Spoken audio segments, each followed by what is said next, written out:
नमस्कार, on the स्पोर्टमा स्वागत छ। म प्रशान्त ठाकुर।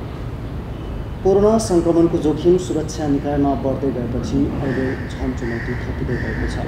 नेपाली सेना, सशस्त्र प्रहरी, नेपाल प्रहरी सङ्क्रमणको जोखिमबाट कोही पनि अछुतो रहन सकेन।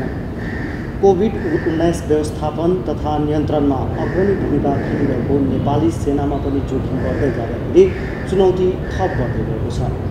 नेपाली सेनामा सङ्क्रमणको अवस्था कस्तो छ र समग्रमा कोरोना सङ्क्रमण व्यवस्थापन र नियन्त्रणका लागि नेपाली सेनाले कस्तो भूमिका खेलिरहेको छ लगायतका विषयमा आज हामी अन द स्पोर्टमा कुराकानी गर्दैछौँ नेपाली सेनाका प्रवक्ता एवं सहायक रथी सन्तोष बल्लभ पौडेलसँग। सर, स्वागत छ। कार्यक्रममा बोलाउनु भएकोमा धन्यवाद। अहिले नेपाली सेनाभित्र कोरोना भाइरस सङ्क्रमणको जोखिमको अवस्था कस्तो छ?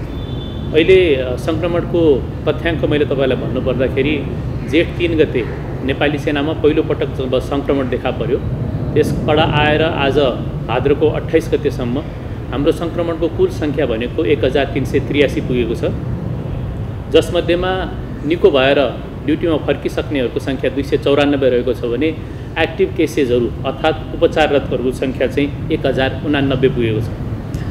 जस्तै यो नेपाली सेनामा चाहिँ सङ्क्रमण देखिनुको कारणहरू के पत्ता लगाउनु भयो तपाईँहरूले? अनि त्यो कारण पत्ता लगाइसकेपछि त्यसलाई नियन्त्रण गर्नको लागि अब जोखिम कम गर्नको लागि के कस्ता कदमहरू चाल्नु भएको छ?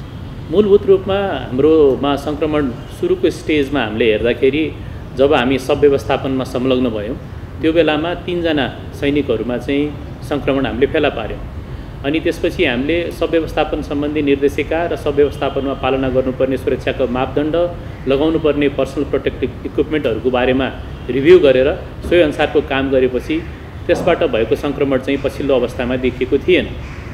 अनि त्यस पछाडि दोस्रो महत्त्वपूर्ण र सबैभन्दा ठुलो सङ्ख्यामा सङ्क्रमण देखा परेको भनेको आइसोलेसन र क्वारेन्टाइन सेन्टरहरूको सुरक्षा तथा व्यवस्थापनमा खटिएका सुरक्षाकर्मीहरूमा देखा पर्यो। र तेस्रो सङ्क्रमणको ठुलो सङ्ख्या चाहिँ जब हामीले यो जेल तथा कारागारहरूमा रहेका हाम्रा सशस्त्र प्रहरी बलका साथीहरू तथा नेपाल प्रहरी बलका साथीहरूलाई रिलिफ गऱ्यौँ त्यसमा खटिएका हाम्रा सुरक्षाकर्मी सैनिक जवानहरूमा चाहिँ त्यसमा चाहिँ देखा परेको छ। जस्तै नेपाली सेना भनेको प्राय मासमा बस्ने, क्याम्पमा बस्ने हुन्छ, जसले गर्दाखेरि एकैचोटि सङ्क्रमण धेरै फैलिन सक्ने सम्भावना बढिरहन्छ। एकजनामा देखिँदाखेरि त्यो एकदमै बढिरहन्छ। यस्तो अवस्थामा अहिले सङ्क्रमणको जोखिम र सङ्क्रमितहरू थपिँदै गएपछि अब नेपाली सेनाले चाहिँ यो सङ्क्रमण एक्कासी नफैलियोस् भन्नलाई के कस्तो रणनीतिहरू लिएको छ? यहाँले सही औँलाउनु भयो। हामी ब्यारेकमा समूहगत रूपमा रहने भएको र कोभिड-19 को प्रकृतिमा समूहगत रूपमा रहनेहरू सबभन्दा भल्नरेबल अर्थात् उनीहरू चाहिँ सङ्क्रमणको जोखिमको उच्च जोखिममा रहने भएको हुनाले हामीले सङ्क्रमणको पत्ता लाग्ने बेलादेखि नै चैत्रको 11 गते जब नेपाल सरकारले लकडाउनको घोषणा गर्यो तत्पश्चात नै यो समूहमा गरिने विभिन्न गतिविधिहरूलाई हामीले चाहिँ बन्द गऱ्यौँ। जस्तो तालिमहरू बन्द गऱ्यौँ, समूहमा गरिने अभ्यासहरू बन्द गऱ्यौँ र ती मेजर्सहरू अर्थात् ती उपायहरू अहिले पनि यथावत नै छन्। अहिले हामीले न्यूनतम रूपमा आवश्यक पर्ने पदोन्नति तथा वृत्ति विकासको लागि अत्यावश्यक नहुने तालिमहरूमा पनि सीमित सङ्ख्यामा मान्छेहरू समावेश गरिकन तालिम सञ्चालन गरेका छौँ भने बाँकी यस्ता समूहमा गरिने गतिविधिहरू सबै बन्द गरेका छौँ। यद्यपि नेपाल सरकारले नेपाली सेनालाई दिएका प्रमुख विभिन्न भूमिकाहरूमा हामीले समाजमा र जनमानसमा गएरै गर्नुपर्ने कामहरू छन्। जस्तो अहिले यो बर्खाले मनसुनले आएको बाढी पहिरो यसले गर्दाखेरि हाम्रोमा दैवी प्रकोप परेकोमा उद्धारको लागि चाहिँ खटिनै पर्ने बाध्यता, होल्डिङ सेन्टर र क्वारेन्टाइन सेन्टरमा अहिले पनि सुरक्षाको व्यवस्थापन गरिरहनु पर्ने बाध्यता, तेस्रो देशबाट हवाई मार्गबाट आएका व्यक्तिहरूलाई हामीले होल्डिङ सेन्टरमा व्यवस्थापन गर्नुपर्ने, एयरपोर्टदेखि होल्डिङ सेन्टरसम्म ल्याउनु पर्ने बाध्यता लगायतका विभिन्न कामहरूमा अझै पनि हामी संलग्नता भएको हुनाले सङ्क्रमणको जोखिम रहेकै छ। यद्यपि हामीले मूलभूत रूपमा 3-4 वटा विषयमा ध्यान दिएका छौँ। पहिलो चाहिँ व्यक्तिगत रूपमा अपनाउनु पर्ने जुन स्वास्थ्य तथा जनसङ्ख्या मन्त्रालयले SMS भनेर उल्लेख गरेको छ, जसको अन्तर्गत हामी चाहिँ के भन्न रुचाउँछौँ भने ह्यान्ड हाइजिन अर्थात् बारम्बार हात धुने। यसको लागि ब्यारेकहरूमा हात धुनेको व्यवस्था गरिएको छ, सबैलाई व्यक्तिगत रूपमा साबुनको इस्यु गरिएको छ, सेनिटाइजरको व्यवस्था गरिएको छ। दोस्रो रह्यो रेस्पिरेटरी हाइजिन अर्थात् मास्कको प्रयोग, समूहमा हिँड्दाखेरि मास्कको प्रयोग गर्ने। तेस्रो रह्यो सामाजिक दूरी कायम गर्ने अर्थात् सोसल डिस्टेन्सिङ। यो तिनटै चिज हामीले पूर्ण रूपमा ब्यारेकहरूमा पालना गराएका छौँ। त्यसको अलावा जुन मैले तपाईँलाई अघि भनेका केसहरूमा सङ्क्रमण देखा पर्यो ती केसहरूमा सङ्क्रमण देखा पर्ने बित्तिकै हाम्रो यहाँ एउटा कोभिड-19 को अनुसन्धान गर्ने मेडिकल टिम इपिडेमोलोजिस्टहरूको संलग्न रहेको टिम छ। त्यसले त्यसमा विश्लेषण गरिकन कहाँ के चुक भयो अथवा कुन तरिकाले चाहिँ सङ्क्रमण फैलिन गयो भन्ने बारेमा सूक्ष्म रूपमा अनुसन्धान गर्छ र सोही अनुसार अनुसन्धान गरेको फाइन्डिङ्सको आधारमा हामीले पल्टनहरूलाई फेरि परिपत्र गरेर उनीहरूलाई थप सूचना गराउँछौँ र थप सतर्क गराउँछौँ र थप सुरक्षा प्रोटोकलहरू अपनाउनको लागि लगाउँछौँ। जस्तै अहिले नेपालमा सङ्क्रमण हुने सङ्ख्या अहिले पनि बढ्दै गइरहेको छ र सङ्क्रमित जति बढ्दैछ नेपाली सेनाको जिम्मेवारी पनि थपिँदै गइरहेको छ। जस्तै कतिपय ठाउँमा निषेधाज्ञा जारी गर्दाखेरि त्यो निषेधाज्ञाको पालना नभएपछि सेना नै परिचालन गर्नुपर्ने अवस्था आयो। त्यस्तै अझ जिम्मेवारीहरू बढ्दै जाला, त्यसको लागि चाहिँ नेपाली सेना कतिको तयार छ, त्यस कस्तो तयारीहरू गरिरहेको छ? अब नेपाली सेनाको तयारीको विषयमा भन्नुपर्दाखेरि हाम्रो प्रमुख तयारी हुनु भनेको मैले यसलाई कसरी बुझ्नुपर्छ भने हामीसँग रहेको कम्ब्याट पावरलाई हामीले सुरक्षित राख्नु, अर्थात् हाम्रो जुन जवानहरू छन् हामीसँग भएको जुन स्रोत साधन छ त्यसलाई हामीले इन्ट्याक्ट राख्नु नै हाम्रो पहिलो दायित्व हो, जसको आधारमा हामी परिचालित भएको अवस्थामा स्वस्थ र निरोगी तथा काम गर्न सक्ने जनशक्तिलाई हामीले फिल्डमा उतार्न सक्नु। त्यसले गर्दाखेरि पहिलो दायित्व अथवा पहिलो मुख्य भूमिका भनेको हामी ब्यारेकभित्र रहेको सङ्क्रमणलाई हामीले के गर्ने, रोकथाम गर्ने, नियन्त्रण गर्नु नै हाम्रो पहिलो चिज हो।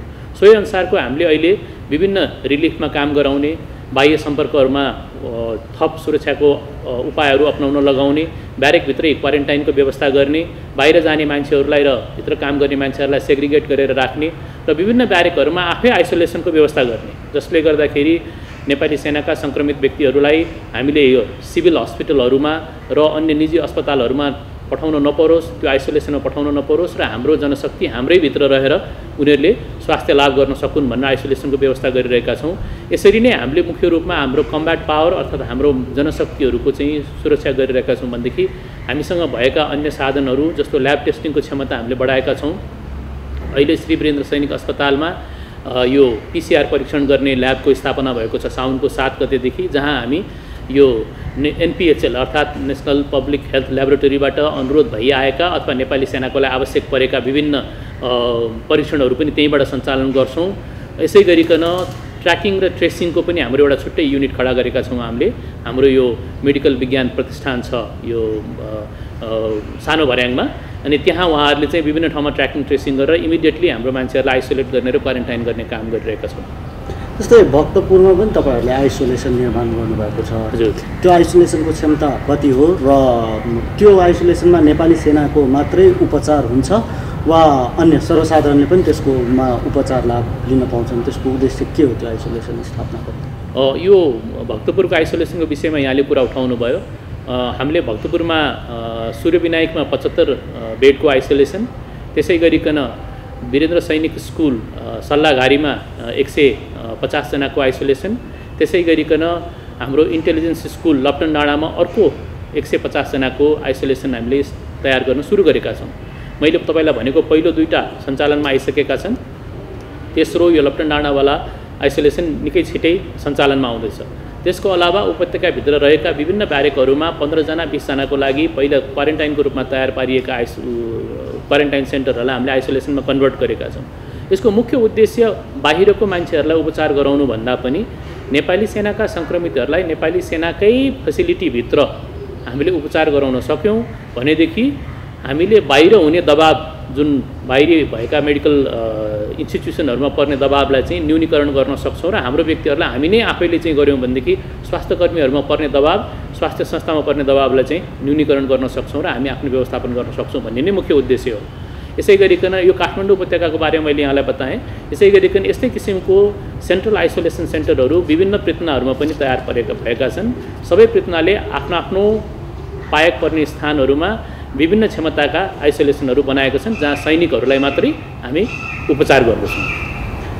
CCMC कोरोना व्यवस्थापन केन्द्रमा पनि नेपाली सेनाको भूमिका अग्रपङ्क्तिमा छ। CCMCमा चाहिँ नेपाली सेनाले के कस्तो भूमिकाहरू खेलिरहेको छ? अब यो CCMC सम्बन्धी जुन स्थापना गर्ने चैत्र 16 गतेको नेपाल सरकारको निर्णयअनुसार जब CCMC स्थापना भयो, त्यसमा चाहिँ संयोजक नेपाल सरकारको सचिव हुनुहुन्छ भनेदेखि सहसंयोजकमा चाहिँ नेपाली सेनाको उपरथी रहने व्यवस्था छ र यो चाहिँ एउटा जोइन्ट मल्टी एजेन्सी अर्थात् विभिन्न अन्य संस्थाहरू र मन्त्रालय निकायहरू भएको चाहिँ संस्था हो जसमा नेपाली सेनाले पनि एउटा भूमिका निर्वाह गर्छ र यसको 4वटा अपरेसन्सहरू छन् जसमध्येमा एउटा मेडिकल अपरेसन पर्छ जसले नेपाल सरकारलाई आवश्यक पर्ने र यो सीसीएमसी को निर्देशक समितिलाई आवश्यक पर्ने राय सुझावहरू विज्ञ राय सुझावहरू सङ्कलन गरिकन दिन्छ र यसले विभिन्न अरू मेडिकल कामहरू स्वाब सङ्कलन गर्ने कामहरू यो घुम्ती स्वाब कलेक्सन गर्ने चाहिँ समन्वयहरू यस्ता चिजहरू यसले गर्दछ। दोस्रो छ लजिस्टिक अपरेसनको मुख्य कुरा के भन्दा बन्दाबन्दीको समयमा नेपाली नागरिकहरूलाई आवश्यक पर्ने अत्यावश्यक सामग्रीहरूको कमी नहोस् र त्यसको कसरी सुचारू रूपमा चाहिँ त्यसलाई सञ्चालन गर्न सकिन्छ भन्ने हिसाबमा त्यसले काम गर्दछ। तेस्रो छ मिडिया तथा आइटी अप्स जसले चाहिँ के गर्दछ भन्दाखेरि जुन हाम्रो स्वास्थ्य भन्ने एप छ त्यसै गरिकन तेस्रो देशबाट आएकाहरूले चाहिँ भर्नुपर्ने डिजिटल फर्म छ जसको चाहिँ जो प्रिन्ट गरेर लिएर आएर हामी चाहिँ एयरपोर्टमा गर्छौँ त्यो काम गर्दछ भनेदेखि यी विभिन्न अप्समा बसेर यी अप्सहरूले चाहिँ आफ्नो काम गर्दछन् भने चौथो अप्स भनेको सुरक्षा अप्स हो जसले नेपालभरि छरिएर सबै सुरक्षाकर्मीहरूको एउटा चाहिँ इन्टिग्रेटेड एफोर्टलाई चाहिँ कोअर्डिनेट गर्दछ र सीमा नाकामा हुने गर्नुपर्ने व्यवस्थापन लगायत यो लकडाउनको व्यवस्थाहरूलाई चाहिँ इन्फोर्स गर्ने मेकानिजम जुन छ त्यसमा चाहिँ यसले काम गर्दछ। यी सबैमा चाहिँ नेपाली सेनाको सहभागिता छ र यो सबै चाहिँ कस्तो छ भन्दाखेरि म फेरि पुनः दोहोऱ्याउन चाहन्छु यो चाहिँ नेपाली सेनाको मात्र नभइकन मल्टी एजेन्सी छ र यो सबै चाहिँ सिभिलियन हेडहरूले लिड गरेको अप्सहरू हुन्। अब अन्तिममा देशको जुन सङ्क्रमणको बढ्दो वा सङ्क्रमणको जोखिमको अवस्था छ देशभरिमा यसलाई नेपाली सेनाले चाहिँ कसरी अध्ययन गरिरहेको छ के विश्लेषण छ त्यसको? अब नेपाली सेनाको आफ्नो इन्डिपेन्डेन्ट विश्लेषण भन्दा पनि हाम्रो आफ्नो चाहिँ मूलभूत रूपमा हाम्रा जवानहरूमा सङ्क्रमणको प्रभाव कमसे कम परोस् अछुतो रहन सक्ने अवस्था रहेन देखिएन। यो अहिलेको सङ्क्रमणको सङ्ख्या बढ्दो सङ्ख्याले पनि जाहेर गरेकै छ तर हाम्रो उद्देश्य चाहिँ सकेसम्म न्यूनतम सङ्क्रमण रहोस् र सङ्क्रमण चाहिँ नियन्त्रणभित्र रहोस् भनेर हामीले आफ्नो कारबाहीहरू चालेका छौँ। त्यसै गरिकन नेपाली सेनाको तर्फबाट दिनुपर्ने हामीले राय सुझावहरू सीसीएमसी मार्फत नै हामीले चाहिँ दिइराखेका छौँ र हाम्रो विज्ञ राय सुझावहरू जे जस्तो छ त्यो चाहिँ सीसीएमसी मार्फत नै हामीले चाहिँ नेपाल सरकारलाई दिइरहेका छौँ। अब यस विषयमा मूलभूत रूपमा एउटा मैले तपाईँलाई यहाँ उठान गर्न खोजेको विषय चाहिँ सब व्यवस्थापन सम्बन्धी विषय छ।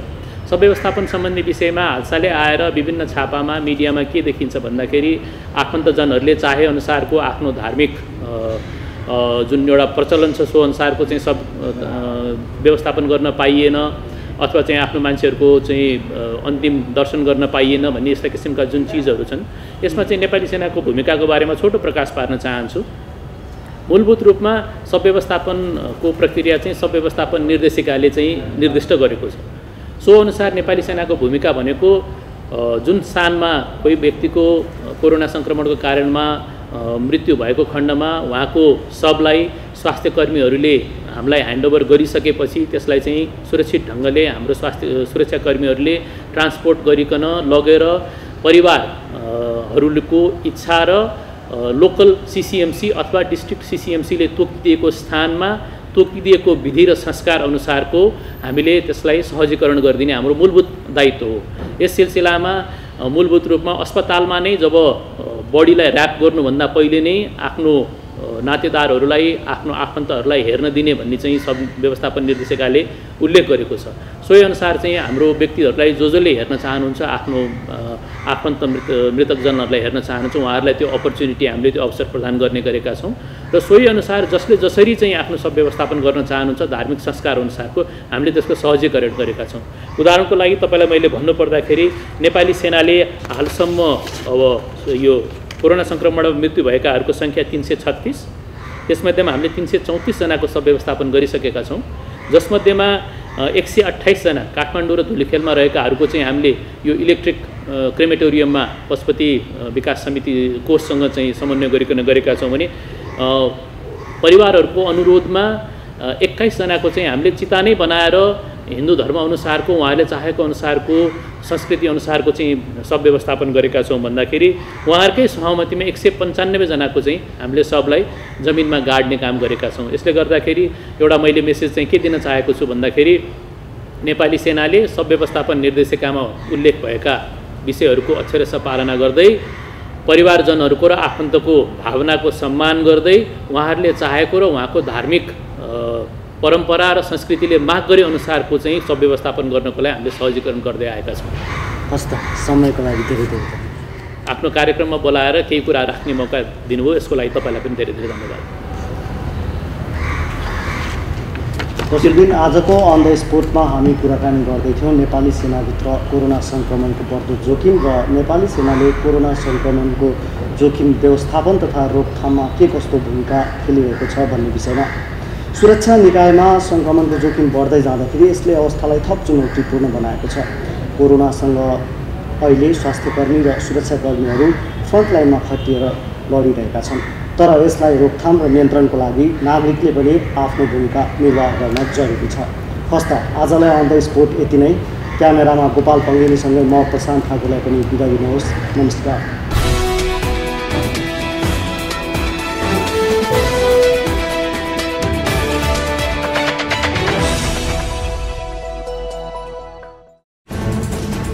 कोरोनाले सृजना गरेको सङ्कटमा पल पलका न्युज अपडेट र हर क्षेत्रको कभरेजका लागि न्युज 24 नेपाल युट्युब च्यानललाई सब्स्क्राइब गर्नुहोला।